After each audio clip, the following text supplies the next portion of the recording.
Hey, and welcome to Pink Pearl Tarot. I'm Eleanor. Today's Pick a Card Tarot reading is for the full moon in Sagittarius, which is happening May 23rd. So I have asked, what can be released at this time that is distracting you from a sense of purpose?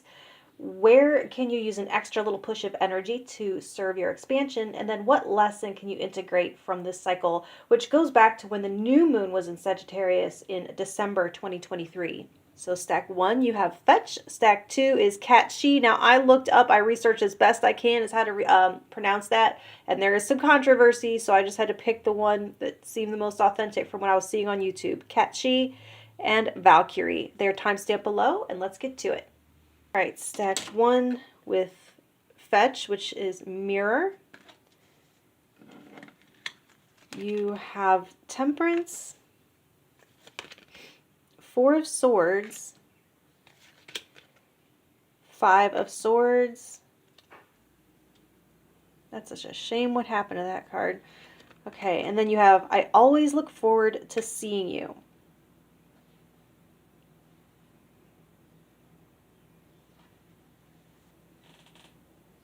Okay, so I am seeing a time of integration of shadow selves, release of servitors if you do that kind of practice, or having parts of yourself that you've cut off or banished that you didn't even realize that are being illuminated right now. So I'm hearing the lyric, "Hello darkness, my old friend, I've come to talk to you again." It's an often covered song.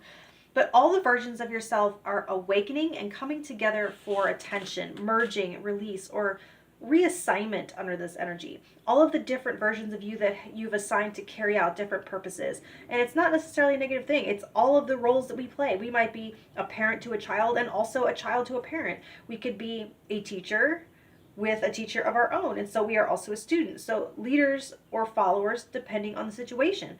But it does also include what we have cut off for the sake of acceptance or put to sleep because it was inconvenient.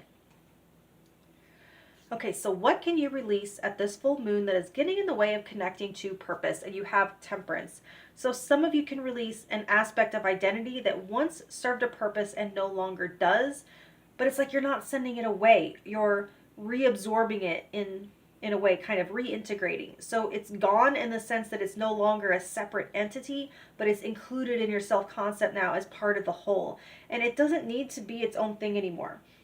I see some of you sectioning off something as an identity compartment, and I see others of you merging two so that the two no longer exist and one new one does.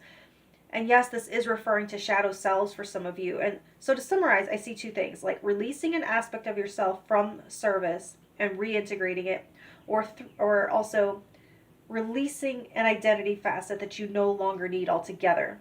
So it's the release of a bond created that's no longer needed, like an agreement bond.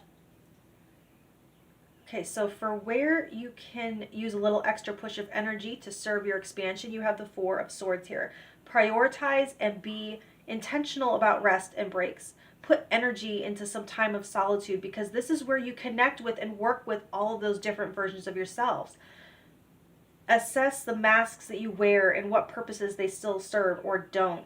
You're not pushing energy out or forward, but you're directing it inward. And this is also an invitation to connect with your ancestors or go home to yourself. See, I really am getting an expansion of inner world and personal power and identity. It's remembering who you are, strengthening your core locus of awareness to keep your fragmented selves from scattering too far. It's like they're all meeting together on this night and you're the most whole that you've been in a long time. And it's because you put effort into clearing space for it to be alone. No roles to play for anybody, no masks to wear.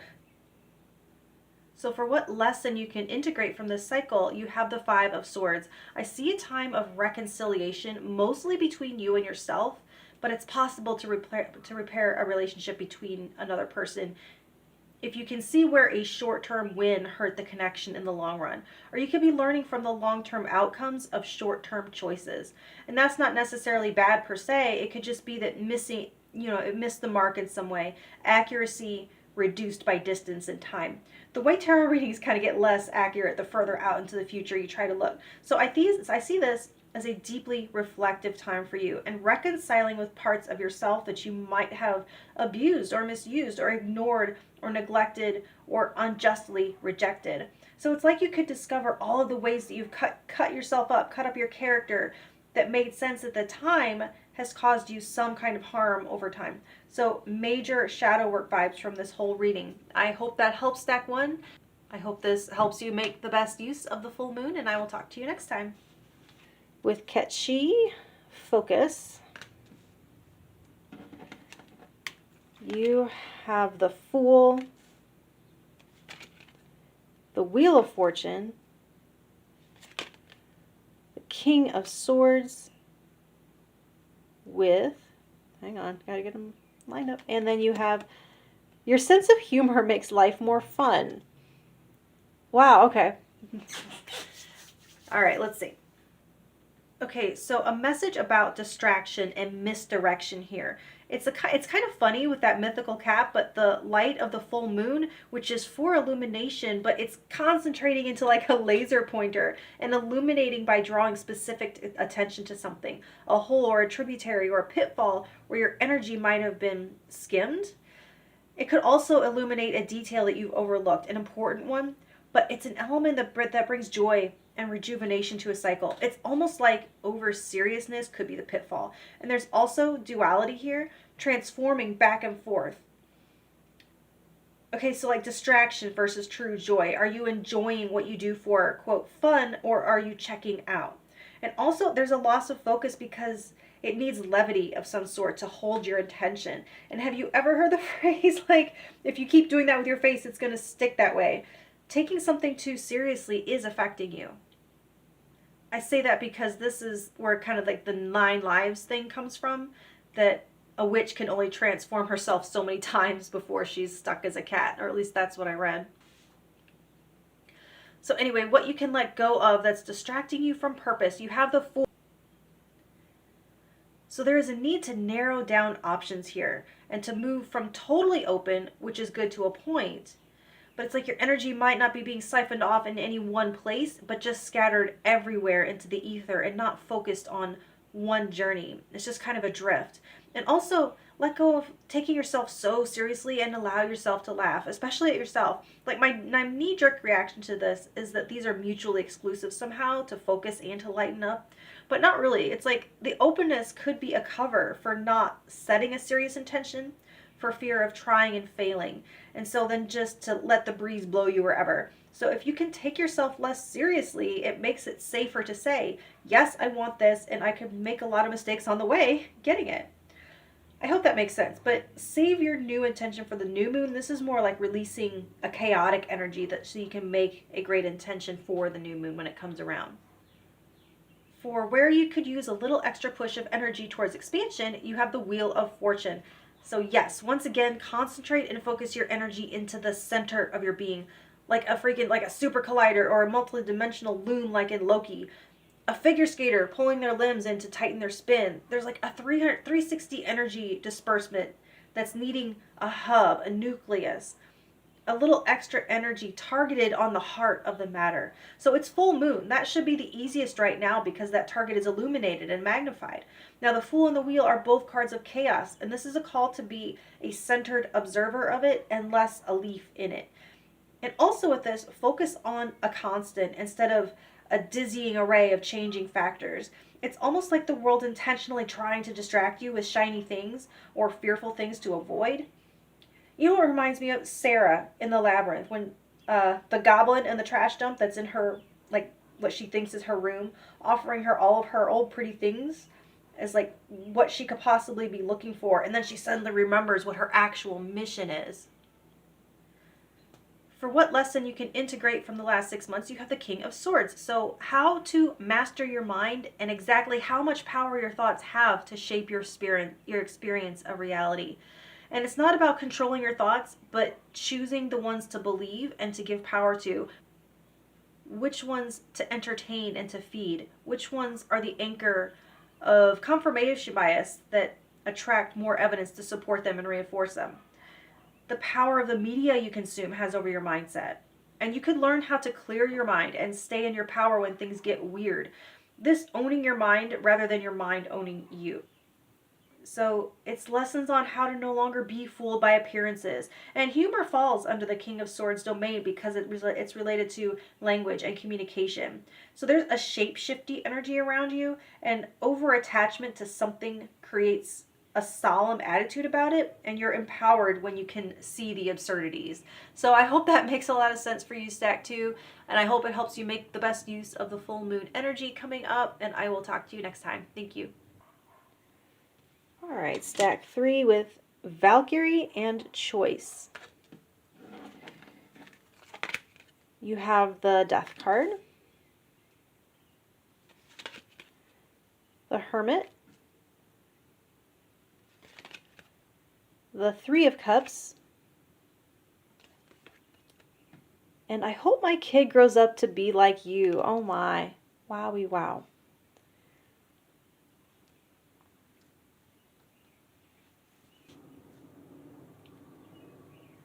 So your power is growing very visible right now, and your leadership and example setting are bringing you almost to an iconic level. Your bravery and ferocity could bring rewards this full moon, and you're actually supercharged with purpose here. And I'm getting kind of single parent vibes for some of you, and you are a hero to someone, and it all boils down to the choices that you've made. Even when it seems like you only have crappy options, you make them boldly and unapologetically. So for what can be released that could be distracting you from purpose, you have the Death card. Your old self, your old life. Something that is like lifelessly hanging on to you. It's in your reality, but it's not in an actively participating way anymore. And this is calling you to transform, to step into service of a new purpose. The old battle is over, and won or lost, you've been chosen to advance, especially if you lost, because your next chapter is about how bravely you fight, not any past outcome. So there's a reward for sacrifice here under Valkyrie energy, but don't confuse that with martyrdom, like you. But there's a willingness needed to go all in on the new and completely surrender the old. Kind of like Captain Jack Sparrow and the Curse of the Black Pearl trying to sneak some of the cursed treasure that had some consequences. Like, you can't sneak something out. You can't sneak like the ring out of Mordor, right? Now, for where you can use an extra push of energy towards your expansion, you have the Hermit. Put that energy into yourself. Be brave and confront your own solitude. Come face to face with yourself without distractions. Lean into solitude on this full moon. Discover the one thing worth fighting for, not what anything or anyone else values, what you value. Discover your unique personal cause. What can you be brave for?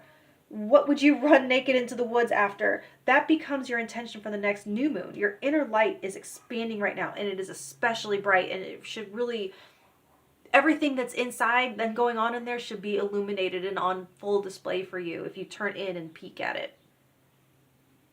As for what lesson you can integrate from this last cycle, you have the Three of Cups. So as you detach from so many distractions with the world at large, the people who are the most supportive of your expansion and highest good will rise to the forefront. And I see you choosing more in-person interactions with kindred spirits over surface-level social media interactions with potentially hundreds of people. So you'll know who your people are by the end of this phase, and you'll know how to choose and discern between who fills your cup and who drains it. And you will be fearless in that choice. And like, these are your battle buddies, as they say, those who understand why you choose the battles you do, and they don't judge you for not choosing others, the ones they might choose. They will see the bravery in your choices that most people just won't understand. So I hope that helps, Stack 3. I hope it helps you make the most of this full moon energy coming up, and I will talk to you next time. Thank you.